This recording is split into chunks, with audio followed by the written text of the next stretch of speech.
Child labour کو modern day of slavery بھی کہا جاتا ہے پہلے زمانے، اور یونیسیف کی جو لیٹسٹ رپورٹ ہے اس کے اوپر وہ دیکھیں تو آپ کو پتہ چلے گا کہ اس وقت پاکستان کے اندر 30 سے 40 لاکھ کے قریب بچے جو ہیں وہ چائلڈ لیبر کا شکار ہیں۔ اور اکثر اوقات دیکھا گیا ہے کہ ہمارے ہاں جو فیکٹری کے مالکان ہیں، ہوٹلوں کے مالکان ہیں، جناب زیادہ تر حاجی صاحب ہیں، اتنی لمبی داڑھی رکھی ہوئی ہیں، جو نہ تو کوئی حج مس کرتے ہیں نہ کوئی عمرہ مس کرتے ہیں، لیکن اگر ان کی کاروبار کا جائزہ لے تو وہاں چھوٹے چھوٹے بچے جناب کام کر رہے ہیں۔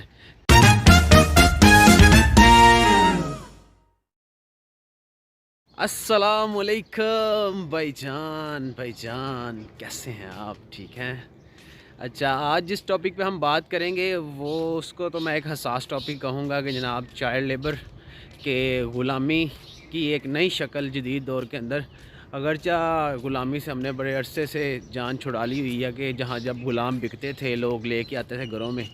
تو یہ تو کانسیپٹ کافی عرصے سے کافی سالوں سے ختم ہو چکا ہوا ہے، لیکن آج کے دور میں بھی یہ کانسیپٹ موجود ہے، لیکن اس کی جو ہے ایک ڈیفرنٹ فارم کے اندر چائلڈ لیبر کی شکل میں، کہ چائلڈ لیبر ہمارے ہاں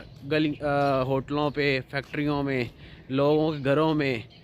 ورک شاپوں پہ بچے چھوٹے چھوٹے کام کر رہے ہوتے ہیں جو کسی غلام سے کم نہیں ہوتے ہمارے ہاں، ٹھیک ہے؟ ان کی جو جس طرح کے ان کو رائٹس ہیں، ان کے پاس جو وہ زندگی گزار رہے ہیں، جو وہ لائف سٹائل جی رہے ہیں، وہ غلام سے بھی بدتر میں سمجھتا ہوں آج کے دور میں۔ اور اگر اس کو آپ ذرا ریشنل گراؤنڈز پہ دیکھیں تو چائلڈ لیبر پاکستان کے قانون کے مطابق جو بچہ جس کی عمر 14 سال سے کم ہے اور وہ کام کر رہا ہے تو وہ چائلڈ لیبر میں آئے گا۔ لوگ اس کو کنفیوز کریں گے جو بچوں کو کام پہ لگاتے ہیں چائلڈ ورک سے۔ چائلڈ ورک کوئی ایسا کانسیپٹ نہیں ہے۔ چائلڈ لیبر جو بھی بچہ 14 سال سے کم، ایون کہ 18 سال سے کم جو بچہ کام کر رہا ہے، ٹھیک ہے، وہ بھی چائلڈ لیبر کے زمرے میں آتا ہے، لیکن اس کی ذرا انٹینسٹی کہہ سکتے ہیں کہ تھوڑی کم ہے۔ پاکستان میں اس ٹائم جو یونیسیف کا سروے ہے اس کے مطابق 3 سے 4 ملین کے قریب بچے چائلڈ لیبر کا شکار ہیں، ٹھیک ہے، اور اس کی مختلف فارمز ہیں، آپ کو فیکٹریوں میں بھی نظر آئیں گے، ہوٹلوں پہ بھی نظر آئیں گے، اور سب سے جو ورسٹ فارم انالائز کی گئی ہے وہ ہے جناب لوگ جو بچے اپنے گھروں میں لے جاتے ہیں کام کرنے کے لیے، بیکورڈ ایریا سے بچے اٹھاتے ہیں، ان کو جناب اس دلاسے کے اوپر ہم ان کو پالیں گے، ان کی اور یوں بیٹی ہے تو اس کی شادی کر دیں گے، یہ چھوٹے چھوٹے دلاسے لے کے ان کو ساری عمر غلاموں کی طرح استعمال کرتے ہیں اپنے گھروں میں، اپنے بچوں سے کی ٹیک کیئر کرواتے ہیں، ان سے طرح طرح کے چھوٹے چھوٹے کام سے لے کے ہر بڑا کام لیتے ہیں۔ یہ ہیں اس کی مختلف شکلیں، یہ آپ کو فیکٹریوں میں بھی کام کرتے ہوئے نظر آئیں گے، ورک شاپوں پہ بھی۔ اب بیسیکلی اس کو ذرا لاجیکلی دیکھنا ہے کہ جناب کیا ایسی چیزیں ہیں کہ یہ child labour day by day بڑھ رہی ہے، ٹھیک ہے؟ مطلب ویسے تو آپ نے بھی سنا ہوگا جناب غربت کی وجہ سے، ٹھیک ہے، غربت بہت ہے، لوگوں کے پاس پیسہ ہی نہیں ہے، بچے پالنے کا پیسہ نہیں ہے، ٹھیک ہے، لیکن اس کے پیچھے ایک ایسا فیکٹر بھی ہے جناب کہ جس کو ہم ٹھیک کر سکتے ہیں، ٹھیک ہے، اگر ہم اس کے اوپر فوکس کریں تو کافی ایسے مسائل، جیسے غربت ایک ایسا مسئلہ ہے، یہ تو ورلڈ وائڈ ایک پرابلم ہے ڈیولپنگ کنٹری کے اندر، تو یہ تو بھی مطلب اس کو بھی کاؤنٹر تو کیا جانا چاہیے، لیکن کہہ سکتے ہیں کہ اس کی وجہ سے پرابلمز جنریٹ ہوتے ہیں۔ غربت ہے، آپ کے ہاں لا انفورسمنٹ نہیں ہے، ایجوکیشن کی کوالٹی ایجوکیشن نہیں ہے، فری اینڈ فیئر ایجوکیشن جسے ہم کہتے ہیں وہ نہیں ہے، وہ ملٹیپل پرابلمز ہیں، لیکن ایک ایسا پرابلم جس کو میں سب سے، اور ایک مائنڈ سیٹ جس کی میں نفی کرتا ہوں کہ جس کی وجہ سے آپ کافی حد تک چائلڈ لیبر کے اوپر جو ہے وہ قابو پا سکتے ہیں، وہ ہے جناب ایک اوور پاپولیشن، اور اوور پاپولیشن کے ساتھ یہ مائنڈ سیٹ کہ یہ بڑا ہو کے میرا جیسے ہی بچے سے تھوڑا بڑا ہوگا میرا ہاتھ بٹائے گا، ٹھیک ہے، یہ ہمارے یہاں ایک مائنڈ سیٹ ہے کہ بچے پیدا کرتے جانا ہے، بچے ہوں بچیاں ہوں، اور جیسے ہی ان کی تھوڑی سی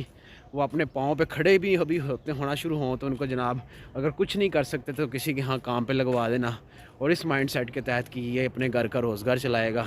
باپ کا ہاتھ بٹائے گا، تو یہ نہیں سوچنا کہ اس کی جو آنے والے 50 سال ہیں اس کی زندگی کے، آنے والا جو 80 سال ہیں وہ اس نے کن سکل کے اوپر جینا ہے، اس کے پاس۔ اب اس چیز کو کاؤنٹر کرنے میں ایک تو مائنڈ سیٹ کی اس نفی کرنا، جس کو میں سب سے پہلا نمبر دوں گا کہ جو ہم سب سے ایزیلی کر سکتے ہیں، اور دوسرے نمبر کے اوپر اگر آپ دیکھیں تو ہمارے ہاں فری اینڈ فیئر ایجوکیشن نہیں ہے۔ ایجوکیشن کا صرف فری ہونا ہی کافی نہیں دوستو، فیئر ہونا بھی بہت ضروری ہے۔ ہمارے یہاں گورنمنٹ کالجز بھی ہیں، یونیورسٹیز بھی ہیں، سکولز بھی ہیں، لیکن وہاں پہ فیئر ایجوکیشن نہیں ہے. فیئر ایجوکیشن مطلب کہ کوالٹی ایجوکیشن ہی ہے، ٹیچرز نہیں آئیں گے. اس کے علاوہ جناب رزلٹ کا ان کا جو دیکھ لیں ہر سال کا، وہ ان کی فیئرنیس کو بڑے اچھے طریقے سے آپ کے سامنے لے آتا ہے کہ اٹینڈنس نہیں ہے ٹیچرز کی. تو یوں فری کے ساتھ فیئر ہونا بھی بہت ضروری ہے. اور اس کے علاوہ تھرڈ نمبر پہ لا انفورسمنٹ ہے. اگرچہ اس کے اوپر لاز تو بنے ہوئے ہیں چائلڈ لیبر کے اوپر، 1 سال میرے بھائیوں قید ہے اور 20,000 روپے جرمانہ ہے. جو بھی بندہ اگر کسی بچے کو جس کی عمر 14 سال سے کم ہے اس کو اپنے ہم مزدوری پہ رکھتا ہے، گھر میں رکھتا ہے یا کسی بھی شکل کے اندر اس سے کام لیتا ہے، تو ایون کہ ان پیرنٹس کے اوپر بھی جو چاہے اپنے آپ کو مجبوری کیوں نہ کہیں کہ ہم مجبور ہیں ہم کیا کریں، تو وہ بھی اگر اپنے بچے کو بیچتے ہیں تو اس کے اوپر بھی 6 ماہ قید ہے اور چند ہزار روپے جرمانہ ہے. تو یوں لا انفورسمنٹ ایجنسیز بھی اس کے اوپر اگر اسٹرکٹلی اسٹیٹ کی جو ریٹ ہے اس کو قائم کریں تو یہ چیز کم ہو سکتی ہے. لیکن اس کے اندر بھی بڑے پرابلمز آتے ہیں. اکثر دیکھا گیا ہے کہ جب کسی بھی ججز کے بیان آتے ہیں تو یہی کہتے ہیں کہ جب اس طرح کے کیسز ان کے ہاں سامنے آتے ہیں، اول تو 50 to 70% تو کیسز ہی سامنے نہیں آتے. اور اگر ان میں سے کوئی بھی مشہور کیس جیسے زہرہ شاہ کا کیس تھا،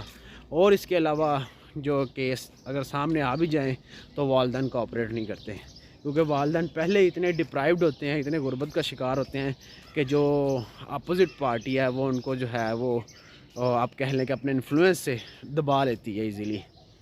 تو اس کی ایک بات کرتا ہوں کہ ایک بچہ جس کو آپ نے مینٹلی ٹارچر کرنا ہے ہر ٹائم 24 گھنٹے کسی بھی کام پہ ڈال کے، اس کے اوپر آپ نے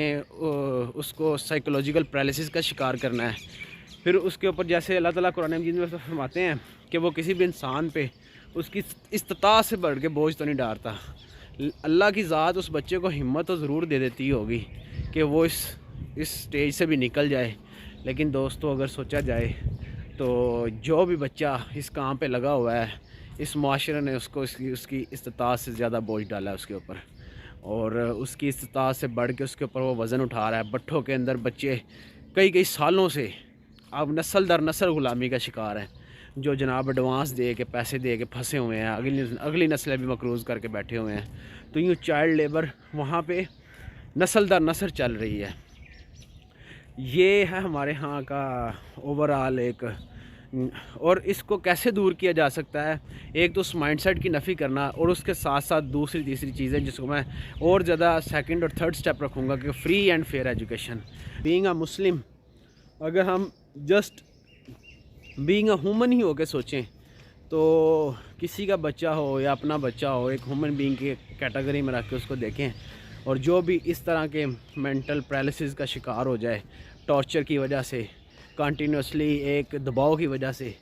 تو یہ کسی بھی کوئی بھی ہیومینٹیز چیز کی اجازت نہیں دیتی. اور بینگ اے مسلم ہو کے سوچے تو ہمارے جو فرائض ہیں، ذمہ داریاں، وہ تو بہت زیادہ بڑھ جاتی ہیں. وہاں پہ تو پھر ہمارے ہاں آخرت کا کانسیپٹ بھی ہے،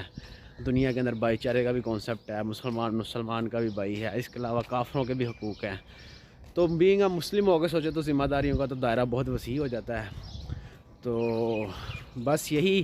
میسیج ہے کہ اگر آپ کو کسی بھی جگہ پہ اپنے معاشرے کے اندر کسی بھی جگہ پہ اس کلچر کو آپ پائیں